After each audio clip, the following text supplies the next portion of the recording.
हा नंतर बघा 31 वाक्य, जर मूलभूत हक्क आणि मागास तत्व यांच्यामध्ये विरोध असेल तर मूलभूत हक्क श्रेष्ठ आहे. काय काय म्हणला? हा सॉरी सॉरी सॉरी क नाही येणार, सॉरी सॉरी. हा चुकीचं झालं माझ्या हाताने, क नाही येणार. हो कच नाही येणार, तेच मी तेच सांगत होतो तेच चुकलोय. हा क जिथे येत ना, अ ब ड, अ ब ड पहिला. हा चला नंतर 31, जर मूलभूत हक्क आणि मागास यांच्यामध्ये विरोध असेल तर मूलभूत हक्क श्रेष्ठ असतील. बघा समन्वय असतील असं नाही आहे. काय म्हणतील? मूलभूत हक्काला श्रेष्ठ ठरवलेला आहे. तर अशा कोणत्या खटल्यात म्हटलेले आहे? तर बघा हा मी तुम्हाला सांगतोय अजून 10 वेळा. हा खटला लक्षातच ठेवा. पहिली गोष्ट तुम्हाला माहित आहे, चंपाकम दोरायजन खटला माहित पाहिजे. चंपाकम दोरायजन खटल्यावरूनच आपल्या घटनेत पहिली घटना दुरुस्ती झाली. हे लक्षात, खूप इफेक्ट आहे. 99 नाही 100% जर इफेक्ट कोणी पाडला असेल पहिली घटना दुरुस्ती करण्यासाठी, ती म्हणजे कोणी केली आहे? या चंपाकम दोरायजन खटल्याने केली आहे. आणि पहिली घटना दुरुस्ती आली तर शंकरसिंग खटला येतो. शंकरसिंग खटल्याला सज्जनसिंग खटला माहित पाहिजे. सज्जनसिंग झाला गोलकनाथ खटला माहित पाहिजे. ज्याला गोलकनाथ खटला माहित नसते त्याला घटना दुरुस्ती 24 माहित नसते, आणि ज्याला घटना दुरुस्ती 24 समजली नाही त्याला केशवानंद भारती कळत नाही. म्हणून केशवानंद भारती कळाच्या आधी हे तुम्हाला मी जेवढे सांगितले, दोरायजन खटला पहिली घटना दुरुस्ती, शंकरसिंग खटला, सज्जनसिंग खटला, आणि सज्जनसिंग खटला झाला आपले कोणता गोलकनाथ खटला, आणि नंतर कोण 24वी घटना दुरुस्ती आणि केशवानंद भारती खटला. हे माहितच पाहिजे तुम्हाला. ठीक आहे. तर बघा असं मूलभूत हक्काला श्रेष्ठ कोण म्हणलाय तर कोणत्या खटल्यात म्हणलेलं आहे? तर दोरायजन खटला. मी थोडं तुम्हाला सांगतो 1951 ची कंडिशन काय झाली. घटना दुरुस्ती अजूनही झाल्या होत्या का? नाही. अजून आपली पहिली संसद स्थापन झालेली होती का? नाही. जे हंगामी संसद म्हणून कोण काम करत होती? Constitution assembly. घडलं का? केंद्र सरकारने त्यावेळेस राज्यांना आदेश दिला. आदेश दिला म्हणजे निर्देश दिला, आदेश नाही म्हणतायत, निर्देश दिला की बाबा आपण आपला देश स्वतंत्र झाल्यानंतर आपण स्वप्न पाहिले होते त्यावेळेस पासून की आमच्या देशात काय आणायचा? Welfare state. जे काय असेल ते सगळं कोणासाठी करायचं आहे? जनतेसाठी. आणि भारतामध्ये तुम्हाला माहिती आहे मोठ्या प्रमाणामध्ये अनटचेबिलिटी होती, मोठ्या प्रमाणे गरिबी होती, दारिद्र्यता अक्षम होतं. तिथूनच आपण बाहेर आलोय हळूहळू. तुम्हाला वाटतं का अचानकच झालोय? आता नाही झालो, लई प्रोसेस होती आपली, भयानक चाललेली प्रोसेस आहे. एवढी भयानक गरिबी आहे. तर याच्यावर उपाय म्हणजे काय आहे? तर आपल्याला बाहेर निघणे खूप आवश्यक आहे. म्हणून योजना गरिबांसाठी, जे अनटचेबिलिटी लोक असतील त्यांच्यासाठी खास धोरण आखा, असं केंद्राने निर्देश कोणाला दिले होते? राज्यांना. ही झाली पहिली कंडिशन. म्हणून काय केलं? प्रांत, मद्रास प्रांत नावाचा एक त्यावेळेस होता, आता चेन्नई म्हणतो आपण त्याला, तामिळनाडू प्रांत. तेव्हा मद्रास म्हणजे पूर्ण मोठं सांगितलं तुम्हाला तेवढं होतं. या मद्रास प्रांताने काय केलं 1949 ला 50 ला, की त्यांच्या प्रांतामध्ये जे अनटचेबिलिटी ज्याला मानले जाते म्हणजे अस्पृश्य आहेत आणि गरीब आहेत अशा लोकांसाठी शैक्षणिक संस्थेमध्ये काही जागा काय ठेवल्या? रिझर्व्ह ठेवल्या त्यांनी. काय ठेवल्या? रिझर्व्ह. अरे रिझर्वेशन जी पद्धत आली नाही हे नंतर घटनेत टाकण्यात आले. 16/4, 16/5, 16/7, 16/6 हे नंतर आलेले आहेत आपल्या घटना दुरुस्तीने. तेव्हा कोणी सांगितलं? तर या केंद्र सरकारने राज्यांना सांगितलं. मग आता मला सांगा आपली मूलभूत प्लेन त्यावेळेचे मूलभूत हक्क जे ओरिजिनल घटनेत होते ते काय सांगतात? आपली घटना लागू झाल्यानंतर सर्व काय समान आहे, इक्वेलिटी बिफोर लॉ, हे सरळ सांगितलेलं आहे. मग ह्या दोराईराजन चंपकन नावाची काय होती? एक लेडी होती, मुलगी होती. हिला ऍडमिशन मिळालं नाही एमबीबीएस ला. म्हणून ही काय म्हणे की माझ्यापेक्षा कमी मार्क्स असलेल्या मुलीला तुम्ही एमबीबीएस ला घेतला, मला घेतलं नाही, हे मूलभूत हक्काचं काय आहे? उल्लंघन आहे. आर्टिकल 14चं उल्लंघन मद्रास हायकोर्टात गेली होती. आणि या मद्रास हायकोर्टात गेल्यानंतर तुम्हाला माहिती आहे आपल्या इथं कायद्याची काय स्थापित प्रक्रिया म्हणजे घटनेत जे सांगते तेच. आणि त्यावेळेस म्हणजे त्यावेळेस ओरिजिनल घटना काय म्हणत होती आपली? Equality before law. कुठेही एससी एसटी ला रिझर्वेशन हा राजकीय होता, आपल्याला तिथं होतच नाही असं काही. तर डीपीएसपीचा आधार देऊन असे आदेश दिलेले होते. मग डीपीएसपी म्हणजे काय? कल्याणासाठी योजना का? मग यावेळेस उसळला होता की मूलभूत हक्क श्रेष्ठ की डीपीएसपी श्रेष्ठ. आणि यावेळेस मद्रास हायकोर्टने त्यावेळेस म्हणजे हा म्हणतो गेला होता सुप्रीम कोर्टात सुद्धा निर्णय, तेव्हा सुप्रीम कोर्टाने सांगितलं घटनेची स्थापित प्रक्रिया काय म्हणते? घटनेत सांगितलंय कायद्यासमोर सगळे काय आहे? समान आहे. स्थापित प्रक्रिया आहे इक्वलिटी बिफोर लॉ. 14चा उल्लंघन होत आहे सरकारकडून, सगळे समान आहेत, होऊच शकत नाही असा. आणि म्हणून हिला ऍडमिशन द्यायला लावली होती मद्रास हायकोर्टमध्ये, सॉरी सुप्रीम कोर्टाने मद्रासच्या कॉलेजमध्ये हिला द्यायला लावली. आणि सरकारला पर्याय नव्हता, मद्रास सरकारला द्यायला. तेव्हा नेहरूंसमोर प्रश्न आला, जर असं आलं तर सगळेच जण कुठे जातील आता? सुप्रीम कोर्टात. जमीनदारांच्या जमिनी काढायच्या होत्या, एका 4-4 हजार जमिनी होत्या, एकर जमिनी होत्या अशा काही लोकांकडे. अशा लोकांच्या जमिनी जर गरीबाला वाटायचं असेल तर प्रत्येक जण प्रत्येक, आणि त्यावेळेस काय होता? संपत्तीचा मूलभूत हक्क होता. अरे होता की नाही? प्रत्येक जण कुठे गेला असता? सर्वोच्च न्यायालय. सगळं तमाशा झाला असता आणि डीपीएसपी फ्लॉप झाले असते. म्हणून लक्षात घ्या तिथूनच कोणती घटना दुरुस्ती आली?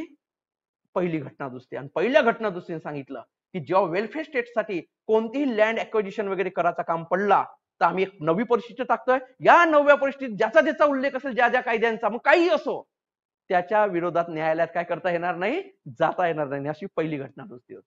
मग हे पहिल्या घटना दुरुस्ती बरोबर का चूक आहे म्हणून तू शंकर सिंग खटला, सज्जन सिंग खटला, गोलकनाथ खटला चालले मग ते सातवी घटना दुरुस्ती अशी ती प्रोसेस आहे ती. ठीक आहे. मग हे लक्षात ठेवा की मूलभूत हक्क श्रेष्ठ म्हणणारा पहिला खटला कोणता होता, दोरायजन खटला. ठीक आहे. बघा सर्वोच्च न्यायालय आता निर्णय का देते सर्वोच्च न्यायालय, बघा घटनेवर डिपेंड आहे सगळं स्थापित. सर्वोच्च तुम्हाला वाटतं सर्वोच्च न्यायालय असेच निर्णय, सर्वोच्च न्यायालय कधीच काही नसते. सर्वोच्च न्यायालय बरोबर त्या आर्टिकलवर बोट ठेवते आणि तशानुसारच चालते. आपल्याला वाटते की आपल्याला जे योग्य वाटते मीडियामध्ये जे सांगते तेच योग्य. सर्वोच्च न्यायालय ज्युडिशरी खूप अभ्यास करते. लक्षात घ्या आपल्या ज्युडिशरीचे काम काही वर्षभर चालत नाही. खूप कमी 190 दिवस काहीतरी काम चालते फक्त आता सध्या वर्षभरात.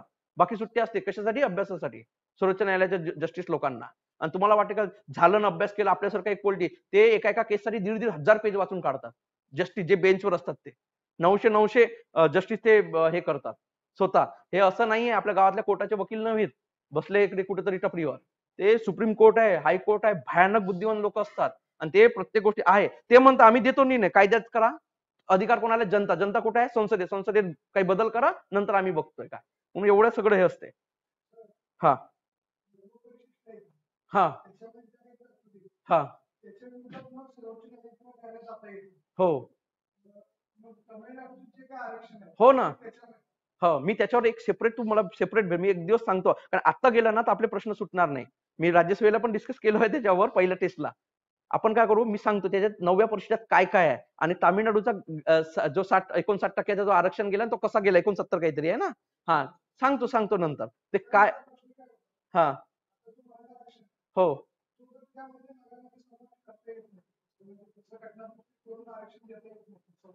हा म्हणजे अजून आता सर्वोच्च न्यायालयाने तर काय दिले गाईड. सर्वोच्च न्यायालयाने सील कुठं केलं ते पाहायचं आपण. 73च्या नंतरची पाहू. केशवानंद भारती खटला पहिले समजला पाहिजे. केशवानंद भारती खटल्यानंतर मिनर्वा मिल मध्ये काहीतरी बोललेलं आहे. मी सांगेन तुम्हाला ते छान. म्हणजे सगळं हे जर कळले ना मिनर्वा मिल 1980 चा काय होता खटला त्याच्यात एक स्टेटमेंट वापरले याच्या पूर्वी याच्या नंतर हे शब्द आहेत त्याच्यावर तो सगळा कार्यक्रम आहे. ठीक आहे.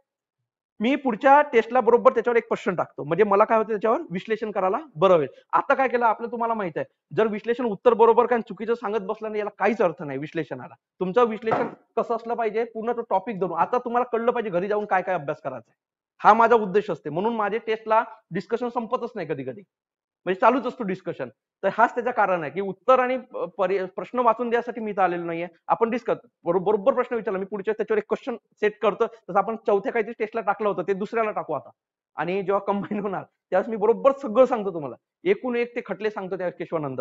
आता बघा याच्यावर एक गोलकनाथ खटला आहे माहिती नाही 1967चा. याच्यामध्ये लई डेंजर निर्णय दिलेला आहे. काय डेंजर केलेला आहे तर घटना दुरुस्ती हा जो अधिकार 368 नुसार हा संसदेला 368 काय शब्द वापरला आहे. 368 मध्ये एक शब्द वापरला मी तुम्हाला एकदम एक्स्ट्रा सांगतो म्हणजे बरं. 368 मध्ये 2 क्लॉज आहेत. एक आहे क्लॉज नंबर 1 आणि क्लॉज नंबर 2 की घटनेतून एका शब्द काढणे, घटनेत शब्द काढणे, घटनेत एका शब्दामध्ये फेरफार करणे. हे एक मध्ये दिलेली आहे. व्याख्या दिली आहे घटना दुरुस्ती म्हणजे काय आणि 2 मध्ये सांगितल्या प्रक्रिया कशी असेल हे संसदेला दिली आहे.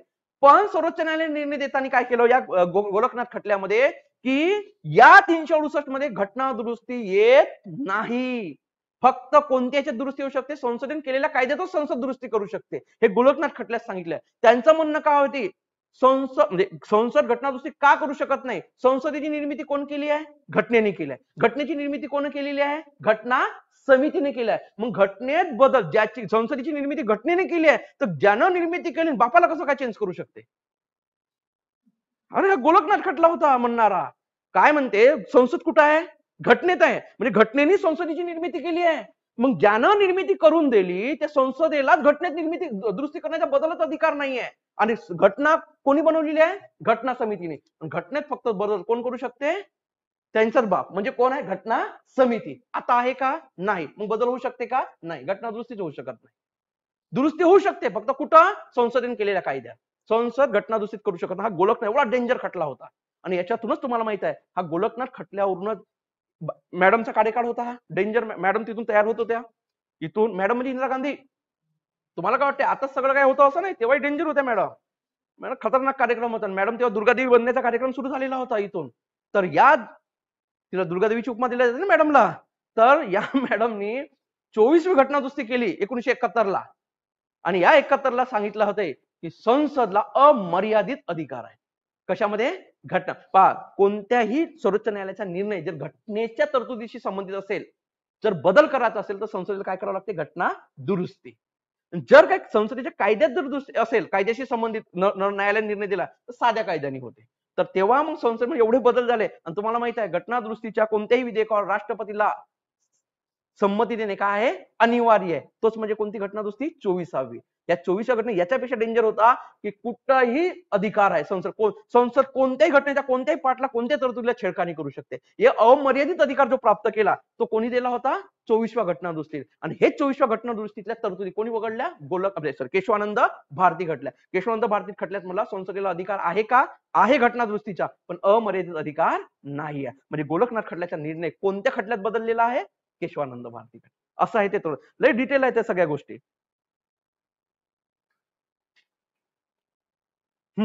आर्टिकल 32 खालीलपैकी कोणते विधाने बिनचूक आहेत म्हणजे बरोबर आहेत ते ओळखा. अमेरिकन घटनेत संघराज्य व प्रांतिक सरकार अशा दोन्हींचे अधिकार नमूद केले आहेत.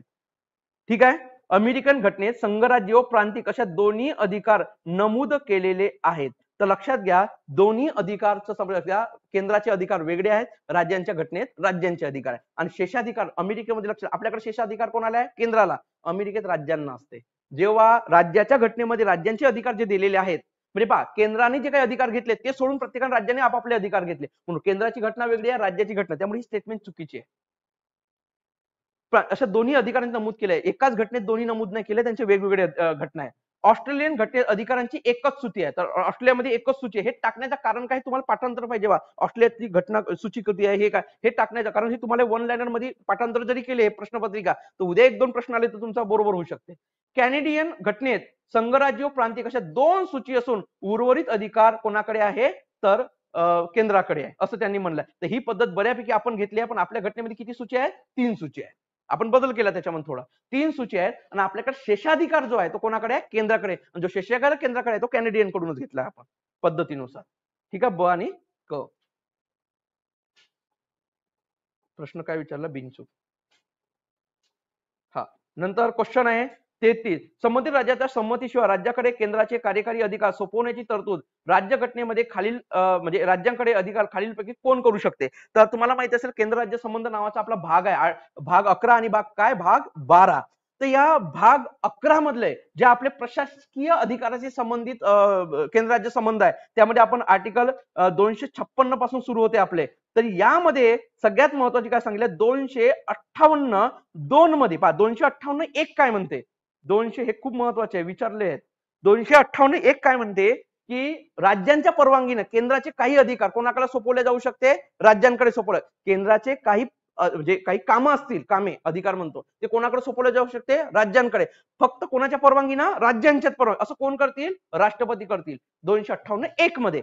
258(2) काय म्हणते? क्लॉज नंबर 2 की बाबा राज्यांची परवानगी न घेता केंद्राचे काही पॉवर म्हणजे कामं असतील ते राज्यांना करावंच लागेल. हे कोण करू शकते? करू शकते 258(2) नुसार संसद कायद्याद्वारे करू शकते. संसदेने कायदा केला की हे काम आहेत. आता विचार करा, नॅशनल हायवे कोणाचा आहे विषय?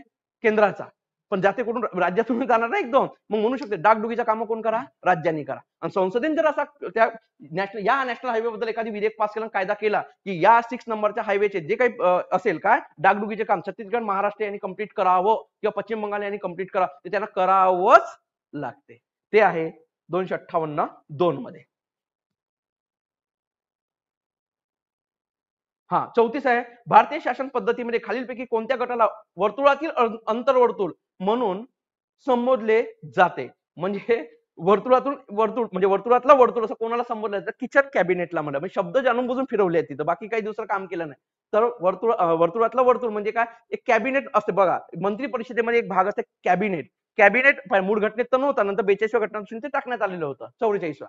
तर कॅबिनेट म्हणजे काय? तर जे प्रमुख खाते आहेत आपल्या, जे संघ सूचीमधले जे महत्वाचे विषय आहेत, परराष्ट्र धोरण, संरक्षण डिफेन्स मिनिस्ट्री, हे जे काही असतील गृह मंत्रालय वगैरे जे काय म्हणतो, होम मिनिस्ट्री, मानवी हक्क संसाधन मिनिस्ट्री, HR मिनिस्ट्री, हे जे काही मोठे मोठे जे विषय संघ सूचीतले त्यांचे जे मेन डिपार्टमेंट असतात ते कोणते मिनिस्टर म्हणजे कोण असतात, कॅबिनेट. आणि हे कॅबिनेट असतील.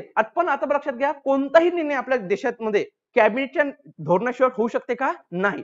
पण काय होते, 40-45 कॅबिनेट मंत्री असतात, एवढ्या समोर सगळं विचार विनिमय करायला वेळ लागतो, म्हणजे मीटिंग. मग एक सगळ्यात जास्त लक्षात घ्या, किचन कॅबिनेट स्ट्रॉंग केव्हा होते, जेव्हा एक पक्ष स्ट्रॉंग होतो आणि एक व्यक्ती स्ट्रॉंग बनतो, तेव्हा किचन कॅबिनेटचा काय होतो, उगम. आणि भारतात सगळ्यात स्ट्रॉंग पहिल्यांदा किचन कॅबिनेट झाली इंदिरा गांधीच्या काळात.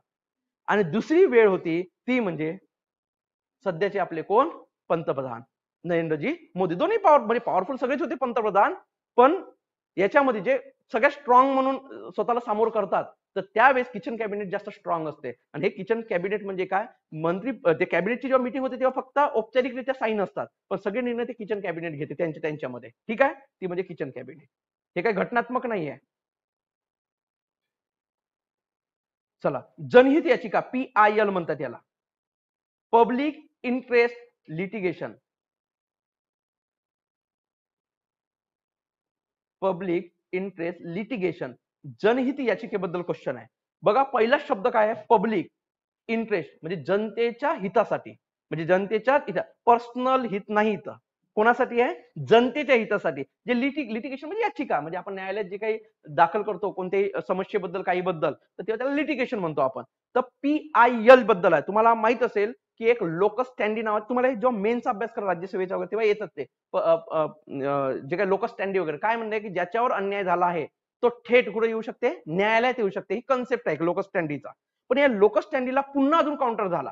ते म्हणजे काय, जेव्हा एखादा समुदाय एवढा पिसलेला आहे किंवा एखादा समुदाय एवढा दरिद्रात आहे, एखादा समुदाय एवढा अशिक्षित आहे का त्यांना घटनेनुसार दिलेले अधिकार सुद्धा त्यांना त्याची जाणीव, म्हणजे त्यांना अधिकारच माहित नाही आपले अधिकार कोणते आहेत, तेव्हा ज्यावेळेस असा एखादी NGO असेल किंवा एखादी व्यक्ती असेल, त्याच्या स्वतःचा हित नाहीये, पण त्या व्यक्ती समूहाचा हित त्याला लक्षात येते आणि सरकार कुठंच लक्ष देत नाही त्या गोष्टीला, तो डायरेक्ट व्यक्ती त्या व्यक्तीच्या माध्यमातून स्वतः कुठे जाऊ शकते, न्यायालयात जाऊ शकते. तीच म्हणजे दाखल केली की कुठे घटनेत किंवा न्यायालयांनी आणलेली ही प्रक्रिया आहे, PIL, पब्लिक इंटरेस्ट लिटिगेशन. समजा एखादी झोपडपट्टी एरिया आहे किंवा एखादी खूप गरीब लोकांचा एरिया आहे आणि तिथं पाणी नाही, स्वच्छ पाणी नाही, ड्रेनेज सिस्टीम एकदम घातक आहे, आणि सरकारला पत्र लिहू महानगरपालिकेला एखादी व्यक्ती परेशान होऊन गेला, एखादी NGO ऐकतच नाही, मग ही NGO का एखादी व्यक्ती कुठे जाऊ शकते, डायरेक्ट सर्वोच्च किंवा उच्च न्यायालय. बाबा, सरकारला मी एवढे एवढे पत्र दिले, या लोकांना त्यांना शुद्ध पाणी पाहिजे हेच त्यांना माहित नाही, त्यांचा अधिकार आहे, म्हणून आम्ही म्हणलो न्यायालय डायरेक्ट हे. मग ती जे याचिका घेतोय तीच म्हणजे PIL म्हणून घेतो आणि डायरेक्ट सरकारला आदेश देऊ शकते. समजा पुणे महानगरपालिका आदेश देईल, तात्काळ त्यांच्या पाण्याची व्यवस्था करा, तात्काळ यांना शुद्ध पाण्याचे हे करून द्या, तात्काळ त्यांची ड्रेनेज सिस्टीम क्लिअर करा, असे जे आदेश होते PIL मध्ये होते. तर हे PIL काही अशी घटनेत किंवा कोणत्या कायद्यात नसलेली आहे, ही न्यायालयाने आणलेली, परंपरेने रूढीने आलेली हे आहे. काय एक सिस्टीम आलेली आहे. तुम्हाला माहित असेल आपल्या घटनेत सगळे लिखितच आहेत ना, काही काही परंपरेने सुद्धा गोष्टी आलेल्या आहेत. परंपरा, तुम्हाला आर्टिकल जेव्हा 12 शिकता ना, 12, त्यामध्ये परंपरा पण आहे, रूढी परंपरेला सुद्धा कायदा म्हणल्या गेला आपल्या कॉन्स्टिट्यूशन मध्ये. आता तुम्हाला माहित असेल आपल्या पंढरपूरचे जे आपल्या महाराष्ट्राचं हे आहे दैवत पंढरपूर आहे, विठ्ठल रुक्माईंचं जे काही असेल, तर आषाढी एकादशीला मुख्यमंत्री काय करतात, महापूजा करतात, उपमुख्यमंत्री कार्तिकी पौर्णिमेला काय करतात, महापूजा. असं आहे की नाही, मला सांगा कायदा आहे का, नाही, परंपरेने आलेली गोष्ट आहे, तिला सुद्धा कायदा म्हणल्या जाते. ठीक आहे. हा, ते जनहित याचिकेबद्दल आहे स्टेटमेंट. या संकल्पनेचा उगम भारतातच झालाय, 100% भारतातच झालाय. भगवती त्यावेळेस आपले जस्टिस होते. दुसरी, या संकल्पनेचा सुरुवात 20व्या शतकाच्या 9व्या दशकात झाली. 9व्या म्हणजे 1990च्या दशकात, बरोबर आहे, म्हणजे 80 नंतर हे सुरुवात झाली, एकाच दिवसात झालेली नाहीये. मग न्यायालयाने काय हळूहळू पत्राद्वारे आलेले निर्णय, याच्याद्वारे आलेले निर्णय असे देणं सुरू केलं. तर ही सुद्धा स्टेटमेंट बरोबर आहे. आणि याचा जे संकल्पनेचे प्रणेते म्हणतात ते आहे भगवती आणि कृष्ण अय्यर, हे या संकल्पनेचे प्रणेते म्हणतात भारताच्या इतिहास. ही सुद्धा स्टेटमेंट बरोबर आहे. आता बघा, एक न्यायालयीन सक्रियता नावाची कन्सेप्ट आहे. सक्रियता म्हणजे काय, न्यायालय स्वतःहून सक्रिय होते, म्हणजे न्यायालय जनतेच्या काही समस्येबद्दल स्वतःहून काय द्यायला लागलाय, जनतेच्या प्रश्नाबद्दल निर्णय, जनतेच्या प्रश्नाबद्दल कोणते ऍक्शन घेण्याचा अधिकार फक्त कोणाला आहे, कार्यकारी मंडळाला. याला सेपरेशन ऑफ पॉवर म्हणतात. पण जेव्हा कार्यकारी मंडळ कोणतीच कृती करत नाही तेव्हा न्यायालय सक्रिय होते, सरकारला करायलाच लावते. म्हणून म्हणतो न्यायालयाचा हस्तक्षेप कशात वाढलाय म्हणतात, सरकारच्या याच्यात वाढला होता मागं, असं खूप प्रॉब्लेम चालू होते. तर लक्षात घ्या, तर तेव्हा न्यायालय सक्रिय नाही, सक्रियतेतूनच PIL आली ही कन्सेप्ट. ठीक आहे, तिन्ही बरोबर आहे, सर्व विधाने बरोबर आहे. त्यानंतर 36वा बघा, वित्त आयोगाबद्दल क्वेश्चन आहे. हे तुम्हाला तर स्टेट फॉरवर्ड कळलंच असेल. आपल्या घटनेमध्ये कुठं 282 आहे का 280 आहे, त्यामुळे चुकीचे आहे. पूर्ण न्यायिक नाही, अर्धन्यायिक आहे, कॉसी ज्युडिशरी आहे. दुसरं बघा, आयोगाला एक अध्यक्ष व 10 सदस्य, एक 1 प्लस कोण असतात, 4 असतात, त्यामुळे ही चुकीची आहे. वित्त आयोगाचे पहिले अध्यक्ष हे संतानमी दुसरे होते. पहिले कोण होते, केसी नियोगी होते, त्यामुळे ही सुद्धा चुकीची आहे. 15व्या वित्त आयोगाची शिफारस 2020-21 मध्ये राजस्व याच्यामध्ये 40% वाटा. तर लक्षात घ्या याच्यामध्ये किती 41, हा का बरं जवळचा फिगर का टाकण्यात आली, तर करंट मधला क्वेश्चन होता, त्याच्यामुळे 41 टाकले, त्यामुळे हे सुद्धा चुकीचं आहे. त्यामुळे हे वरील एकही नाही आहे याच्यापैकी. ठीक आहे. हा, 15 वित्त आयोगाचे अध्यक्ष कोण आहे माहित आहे का, नंदकिशोर सिंग. Very good. चला, सदस्यत्व क्वेश्चन बघा. केंद्र राज्य संबंधामध्येच क्वेश्चन आहे हा. संघ राज्याच्या मालमत्तेला राज्य करातून सूट, विजेवरील करातून सूट, भारत सरकारचे कर्ज, मालाच्या खरेदी विक्रीवरील कर आकारण्यावरील बंधने, या असे हे म्हणजे क्वेश्चन आहे. भारत सरकारचे कर्ज म्हणजे काय, भारत सरकार भारतातून किंवा आंतरराष्ट्रीय पातळीतून जो कर्ज घेऊ शकते त्या संबंधित तरतूद दिलेली आपल्या केंद्र राज्य संबंधामध्ये.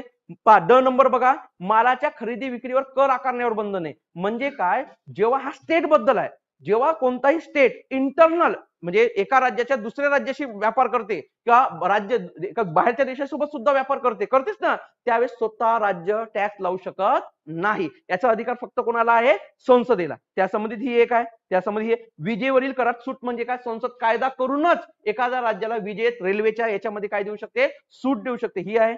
संघ राज्याच्या मालमत्तेतून राज्य करातून सूट म्हणजे केंद्राचे जे काही टॅक्स असतील त्यातून सूट देण्याचा अधिकार फक्त कोणाला आहे, संसदेला आहे. हे अशा केंद्र राज्य संबंधाबद्दल ही तरतुदी आहे. तर लक्षात घ्या, या संबंधित आपल्याला जोड्या लावायचे आहेत. ठीक आहे. तुम्हाला याचं उत्तर काय 2 दिलेलं होतं का, 2 ना, चौथा, 2च बरोबर आहे. खालच्याच चुकवलं आहे वाटते. 2 बरोबर आहे.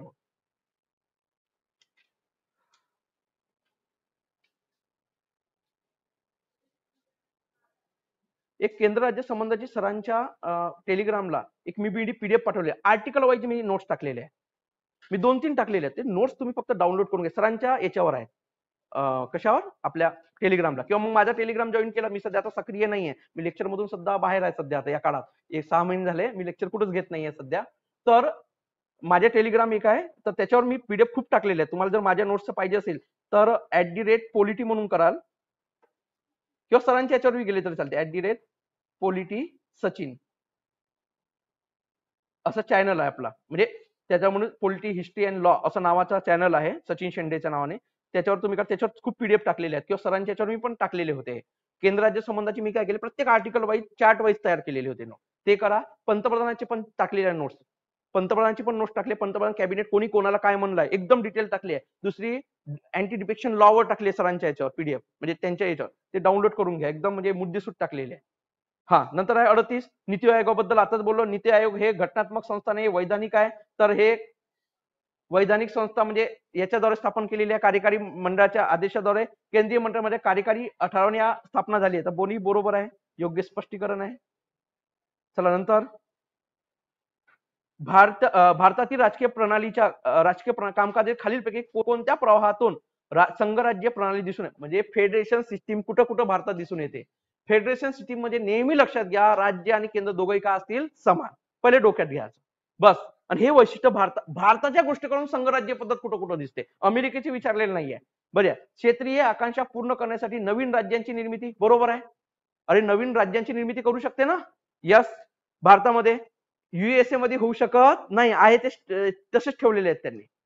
राज्यांच्या स्वायत्ततेसाठी आग्रह आणि केंद्राच्या हस्तक्षेपाला विरोध. बघा, राज्याच्या स्वायत्ततेला विरोध आणि केंद्राच्या हस्तक्षेपाला विरोध केलेला आहे. आपण काही राज्यांच्या स्वायत्तता ठेवलेल्या आहेत ना काही गोष्टीत, यस. आणि केंद्राच्या हस्तक्षेपाला विरोध केला, प्रत्येक गोष्टीत हस्तक्षेप नाही करू शकत. आता बघा, सीबीआयला काय केलं, डायरेक्ट विरोध केला. महाराष्ट्राने केलाय, कोणी केलाय, बंगालने वगैरे केलाय. विधिमंडळाचा ठराव पास झाला तर त्या राज्यामध्ये सीबीआय करू शकत नाही, ते मोदी आहेत, मग त्यांनी ईडी लावली, बरोबर. कार्यक्रम वेगळाच आहे. ठीक आहे. नंतर नद्यांच्या पाणी वाटपासंबंधी राज्यातील वाद. तुम्हाला माहित आहे एक लवाद काय केले जाते, स्थापन केले जाते. केंद्र कधी निर्णय देतो का स्वतःहून? नाही. एक लवाद स्थापन होईल, लवादामार्फत निर्णय दे. ही फेडरेशन वैशिष्ट्य आहे.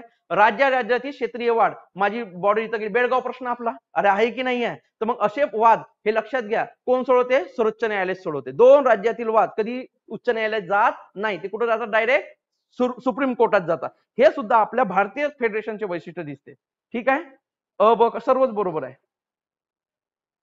चला 40 खाली विधाने ओळखा. केंद्र राज्य संबंधावर आहे.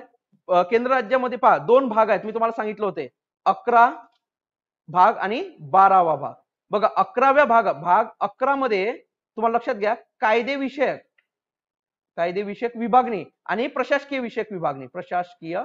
कायदे विभागणी म्हणजे काय? संघ सूची आहे, त्या याच्यावर कायदे फक्त कोण करू शकते? संसद. राज्य सूचीवर जे आहे कायदे कोण करू शकते? फक्त राज्य. अपवाद आहे त्याला फक्त.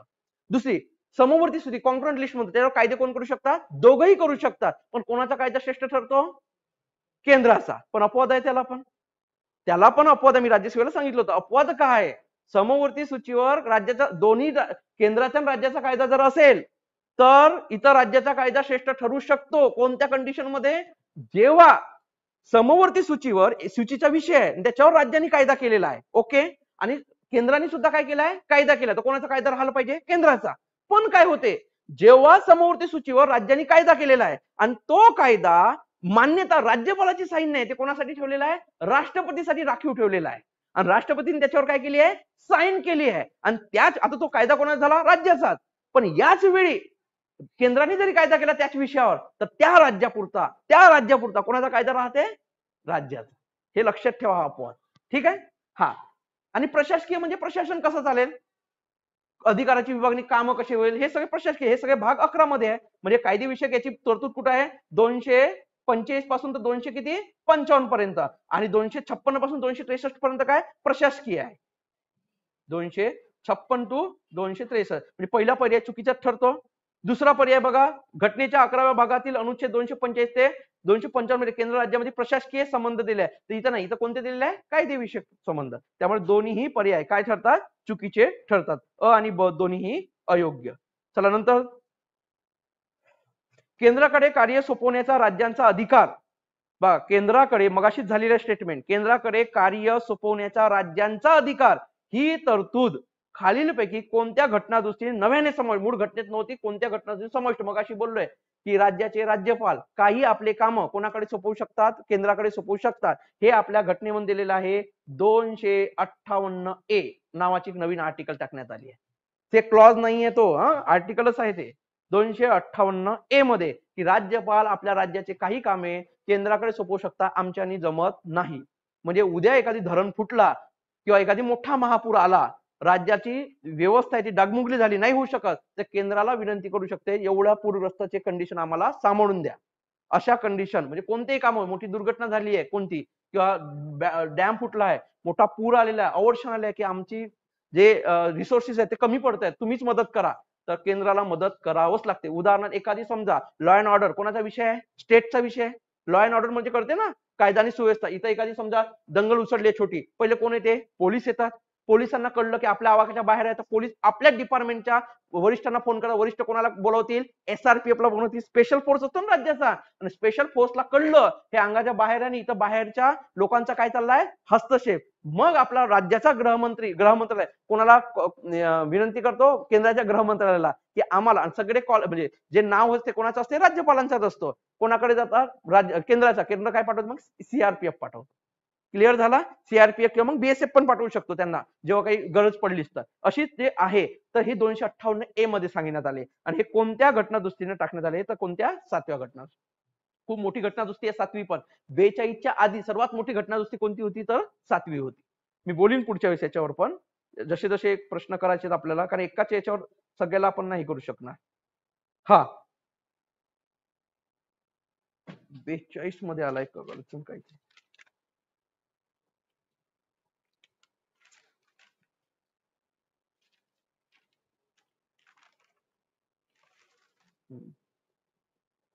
हा ओके ओके. चला ज्युडिशरीचा आहे. हा आता बघा हायकोर्ट बद्दल आहे.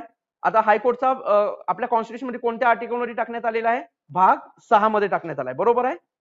बरोबर आहे की नाही?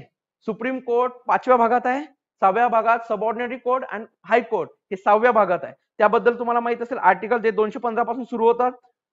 उच्च न्यायालयाच्या सर्व 214 पासून सुरू होतात. सॉरी, उच्च न्यायालयाच्या सर्व न्यायालयावर पर्यवेक्षणाचा काय सुपरविजन, जसा सर्वोच्च न्यायालय सुपरविजनचं काम करतो तसं सुपरविजन म्हणजे आपल्या इथं केंद्र राज्य किंवा संसद हस्तक्षेप करू शकत नाही. मग सेपरेशन ऑफ पॉवर 100% आपल्या भारतात कुठं आहे? ज्युडिशरी मध्ये आहे. तर मग हे सगळे कोण करते? त्यांचे म्हणजे आपण म्हणतो ना की एक उतरंड आहे आपल्या इथं. सर्वोच्च न्यायालय सर्वोच्च ठिकाण सगळे नियंत्रण, हायकोर्ट त्याच्या अधीनस्थ, त्याच्या ज्युडिडिक्शन मध्ये जेवढे काही आहेत कोर्ट सबऑर्डिनेट कोर्ट त्याच्यावर लक्ष ठेवते, म्हणजे पर्यवेक्षण म्हणजे लक्ष ठेवते. तर हे आर्टिकल कशामध्ये आहे? 227 मध्ये आहे. बरोबर आहे? संघराज्य किंवा संघराज्य प्रदेशात उच्च न्यायालयाचे अधिकार क्षेत्र लागू होणार. म्हणजे काय? जेवढे ज्युरिडिक्शन असेल तेवढ्या ज्युरिडिक्शनला उच्च न्यायालयाचे सर्व निर्णय लागू होतील, उच्च न्यायालयाचे सर्व अधिकार लागू होतील. हे सुद्धा आपल्या 230 मध्ये सांगण्यात आले आहे. 2 किंवा अधिक उच्च न्यायालयांसाठी संयुक्त उच्च न्यायालय स्थापन करणे 231 मध्ये सांगण्यात आलंय. आणि उच्च न्यायालय हे अभिलेख म्हणजे काय? आपण त्याला म्हणतोय काय म्हणते त्याला, दस्तावेज जो काही असतो, म्हणजे उच्च न्यायालयाने जेवढे काही निर्णय दिले ते त्यांच्या सबऑर्डिनेट कोर्टवर, त्याच्या ज्युरिडिक्शनच्या सगळ्या सबऑर्डिनेट कोर्टवर काय असते? बंधनकारक असते. त्यामुळे अ ब क सगळेच बरोबर, सगळेच बरोबर. ओके. हा 43 न्यायिक सक्रियता, मगाशीच बोललो न्यायिक चैतन्य, त्याला शब्द वापरलाय. या संकल्पने उद्या न्यायालय काय करू शकते? न्यायिक सक्रियता विषयच नाही काढणार, म्हणजे आपला पेपरवाले न्यायिक चैतन्य टाकू शकते. या संकल्पनेचा उगम आणि विकास खालीलपैकी कोणत्या ठिकाणी झालाय? म्हणजे जी काय म्हणतो सक्रियता, ही म्हणजे कार्यकारी, तुम्हाला मी आधी सांगितलं जी ज्युडिशरी आहे सगळ्यात पॉवरफुल कुठं आहे? युएसए मध्ये आहे. घटनेला काय म्हणायचं आहे? घटनेत आहे ते सर्वोच्च न्यायालय म्हणत नाहीये. घटनेला काय म्हणायचं कोण ठरवते? ठरवते कोण? ज्युडिशरी तिथली. तिथल्या आर्टिकल तिथल्या न्यायाधीशांनी जे ठरवलं तेच मध्ये तिची घटना असते. हे लक्षात घ्या. कुठं? अमेरिकेमध्ये. एखाद्या सरकारने घटनेनुसार काम केलंय अमेरिकेमध्ये आणि हे चुकीचे आहे का बरोबर असा प्रश्न निर्माण झाला, तिथला न्यायाधीश जो म्हणाल तोच योग्य असते. म्हणजे सक्रियता जे ऍक्टिव्ह झाले म्हणतो ती आपण युएसए कडून आली, म्हणजे जगामध्ये युएसए मध्ये पहिल्यांदा आली 48च्या दरम्यान, म्हणजे 40च्या 50च्या दशकामध्ये आलेली होती. आणि इथून सक्रियतेतूनच आपली पीआयएल कन्सेप्ट भारतात, पण पीआयएलचा जन्म भारतात आहे. ठीक आहे. हा नंतर आपला क्वेश्चन आहे एक, हा 44वा क्वेश्चन. बरोबर. संस्थाने समिती सुकाणू समिती कोण आहे? डॉक्टर राजेंद्र बाबू प्रसाद. अल्पसंख्याक समिती आहे ते कोण आहेत? अल्पसंख्याक समिती सुकाणू समितीचा काय? एक मिनिट. हा सुकाणू समिती राजेंद्र प्रसाद. अल्पसंख्याक समिती मुखर्जी.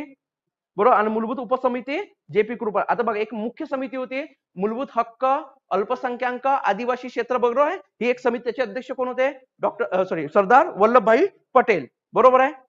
दुसरी गोष्ट याच्यामध्ये उपसमिती होते, 3 4 उपसमिती. आदिवासी होती, बोडोली होती त्याचे अध्यक्ष, मूलभूत हक्क उपसमिती, अल्पसंख्याक एस.सी. मुखर्जी जे आपले घटना समितीचे काय होते? उपाध्यक्ष. आणि हे ख्रिश्चन होते, हे लक्षात ठेवा. हे कोण होते? ख्रिश्चन, म्हणून अल्पसंख्याक याच्यामध्ये ते येते.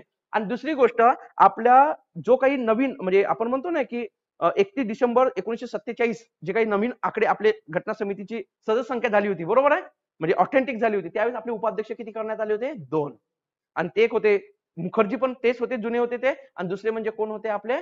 तर जेबी कृपलानी. बरोबर आहे. आता लक्षात घ्या कृपलानीच होते ना आपले.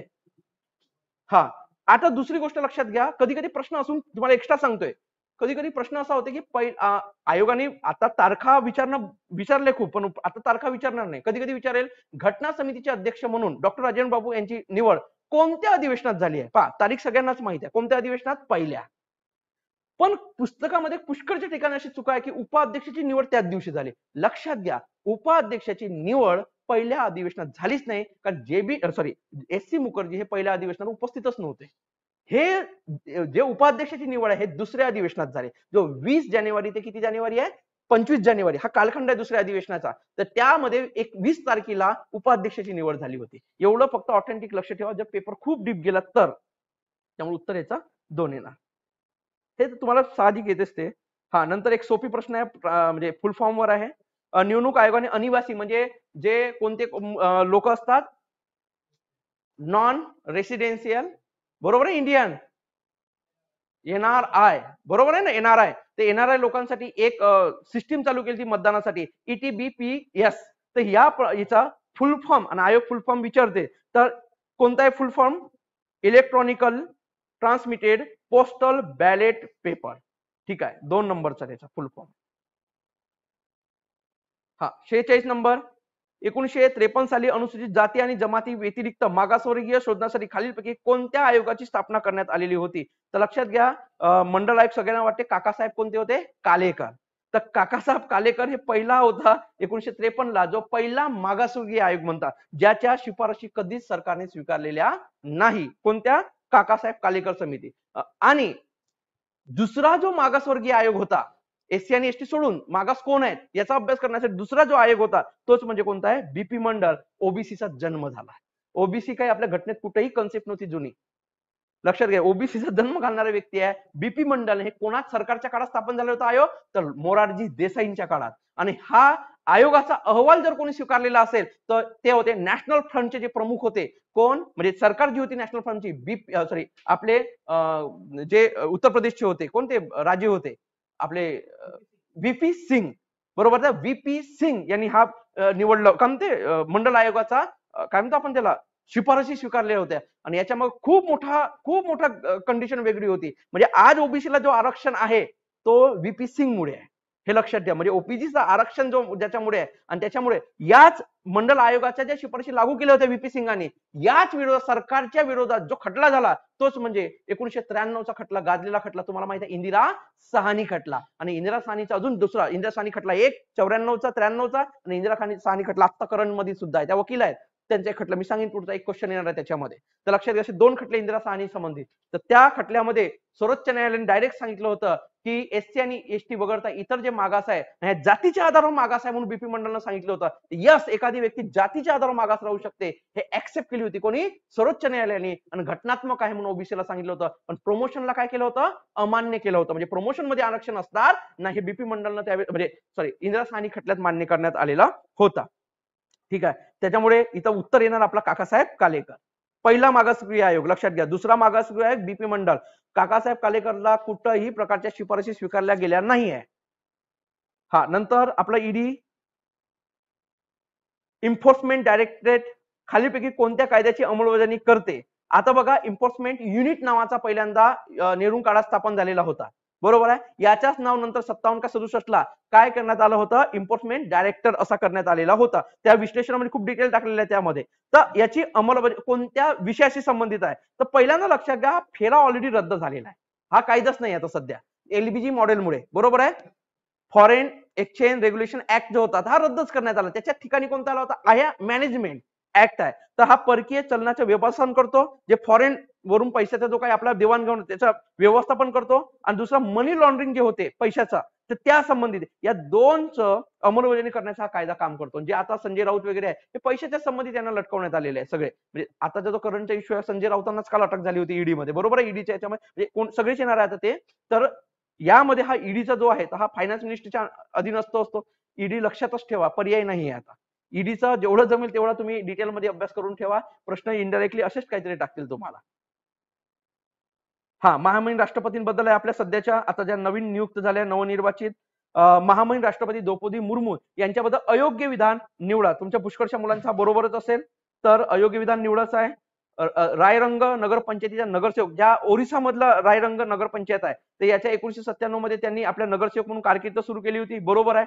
तुम्हाला माहिती आहे संथाड जी छोटा नागपूर पठार आहे, बिहार आणि झारखंडचा जो एरिया ओरिसाचा जो प्रदेश आहे, या एरिया मधल्या त्या आहेत. आणि तुम्हाला माहिती आहे ते राजमहल टेकड्या आहेत, त्या टेकड्यामध्ये 60-70 गाव अजूनही त्या संथाळ लोकांचे आहेत. आणि संथाळ समुदायाचे जे आदिवासी समुदाय कम्युनिटी आहे, हे आदिवासी कम्युनिटीच्या संथाळ या कम्युनिटी मधून आपल्या महामहिम राष्ट्रपती पहिल्या महिला आहेत ज्या या कम्युनिटी मधून येतात किंवा आदिवासी कम्युनिटी मधूनच येत आहेत. दुसरी गोष्ट, हे जे संथाळ आहे, तुम्हाला जर हिस्ट्रीत प्रश्न विचारला इनडायरेक्टली, संथाळांचा व्यवसाय कोणता आहे तर शेती आहे. तुम्हाला टाकतील पशुपालन हे ते, तर लक्षात घ्या शेतीच होता, तेव्हापासून शेतीच आहे. संथाळ जरी आदिवासी आहे, त्याचा मुख्य जो वर्क होता तो वर्क त्यावेळेस बी कोणता होता? शेतीच होता. तर शेती हा आदिवासी हे आहे त्यांचा. बघा, पहिली स्टेटमेंट बरोबर आहे. दुसरी 2007 साली आमदारकीसाठी म्हणजे ओरिसाच्या राज्य सरकारने नीलकांत पुरस्कार दिलेला होता, ओरिसाच्या सरकारने दिला होता, ही सुद्धा स्टेटमेंट बरोबर आहे. त्या संताळ आदिवासी आहेत, बरोबरच आहे. 2010 ते 15 या काळात ते गव्हर्नर म्हणून उत्तराखंडचे बाजू सांभाळले, तर ते झारखंडच्या म्हणून राज्यपाल होत्या. आणि महत्वाची 2015 ते 2000 किती 21 2015 ते 2000 किती 21 या दरम्यान ते काय होते आता राज्यपाल होत्या. त्यामुळे ही स्टेटमेंट चुकीची आहे फक्त. चला 49वा क्वेश्चन घेऊ आपण. महाराष्ट्र राज्य निवडणूक आयोगाबद्दल तरतूद आहे. आता बघा आपला जो केंद्रीय लोकसेवा केंद्रीय इलेक्शन कमिशन आहे युनियन, तर याच्या सगळ्यात महत्वाची कंडिशन काय, तो इलेक्शन कोणाकोणाचे घेतोय, तर सगळ्यात महत्वाचा तो घेतोय राष्ट्रपती, उपराष्ट्रपती, लोकसभा, राज्यसभा, विधानसभा, विधान परिषद यांचेच इलेक्शन घेतो. जेवढ्या स्थानिक स्वराज्य संस्था, हा विषयच कोणाचा होता, प्रांतांचा. मग तुम्हाला माहिती आहे याच्यासाठी घटनादुरुस्ती झाली आणि या घटनादुरुस्तीनुसार एक 73 आणि 74 घटनादुरुस्ती आहे. या 73व्या घटनादुरुस्तीच्या आर्टिकल 243 के आहे, याच्यानुसार स्थानिक स्वराज्य संस्थेसाठी कंपल्सरी राज्यपाल दर 5 वर्षांनी काय करेल, एक निवडणूक आयोग काय करेल स्थापन. पहिले काय होती कंडिशन, राज्य सरकार स्थापन करेल आणि केलंय बी एखादी निवडणूक घ्यायची तर घ्यायची इलेक्शन, नाही तर नाही घ्यायचे. आता घटनात्मक झाल्यामुळे घ्यावंच लागते. तर ही तरतूद बरोबर आहे 243 के मध्ये केलेली आहे. स्थापना आपल्या महाराष्ट्राचा जो राज्य निवडणूक आयोग आहे 26 एप्रिल 1994 स्थापन झाले आहे. आता बघा तुम्ही सगळे, तुम्हाला हे माहित पाहिजे आताचे कोण आहेत राज्य निवडणूक आयोग आहे. पहिले कोण होते, सगळ्यात एकमेव लेडीज झालेल्या होत्या, ज्या आपल्या काय झाल्या राज्य निवडणूक आयोगाच्या कमिशनर झाल्या होत्या, त्या होत्या. यांच्या इक्विलेंट कोणासारखी असते तर उच्च न्यायालयाच्या जो हायकोर्टचा असतो जस्टिस, त्यांच्या इक्विलेंट असते, यांची म्हणजे श्रेणी असते. ते सगळं तुम्हाला माहित पाहिजे. मुख्यालय मुंबईलाच आहे, बरोबर आहे. तिन्ही सर्वच्या सर्व बरोबर आहे. क्वेश्चन नंबर 50, खालीलपैकी कोणत्या ग्रामपंचायत अनिवार्य कर नाही. तर आता तुम्हाला सगळ्यात महत्वाचा जो आपला परिशिष्ट 11 आहे, त्या परिशिष्ट 11 मध्ये आपल्याला विषय दिलेले आहेत, बरोबर आहे. कोणाचे, जसे आपल्या केंद्रात याच्यामध्ये विषय केले राज्य केंद्र, तसे प्रांतामध्ये सुद्धा विषय केलेले आहेत. तर अनिवार्य आणि ऐच्छिक,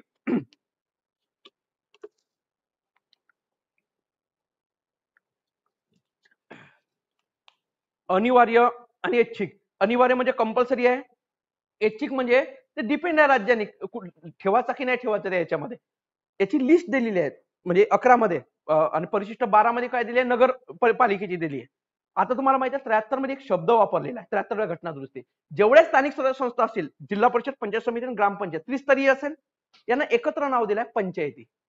यांना एकत्र नाव काय दिलंय, पंचायती. आणि तिथं शब्द काय वापरते घटना, मध्यम पंचायती, ग्राम पातळीवरची पंचायती आणि वरिष्ठ पातळीवरची पंचायती असा शब्द वापरते. आणि 74व्या घटनादुरुस्तीत नावच आहे नगरपालिका. नाही तुम्ही म्हणाल नगरपालिका म्हणजे आजची नगर परिषद आपली, त्यांनी महानगरपालिकेला नगरपालिकाच म्हणलाय, नगरपालिकेला नगरपालिकाच म्हणलाय, नगरपंचायतीला नगरपालिकाच म्हणलेला आहे, आणि औद्योगिक नागरी प्राधिकरणाला त्यांनी नगरपालिकाच म्हणलाय. तर हे शब्द लक्षात ठेवा. त्याच्यामध्ये अनिवार्य कोणते आहेत आणि ऐच्छिक कोणते आहेत. सगळ्यात महत्वाचं त्यांचा जर आपण बघितलं तर व्यवसाय कर, करमणूक कर, आज तुमच्या गावामध्ये दिवाबत्ती कर आहे, हे सुद्धा अनिवार्य नाही, ते ऐच्छिक आहेत. लक्षात घ्या, व्यवसाय कर, करमणूक कर, तुमचा वाहन कर, तुमचा पाणी टॅक्स जो असतो, वॉटर टॅक्स लावतात तो टॅक्स, वॉटर म्हणतो, दिवाबत्ती कर, हे सगळे कोणते आहेत, ऐच्छिक आहे.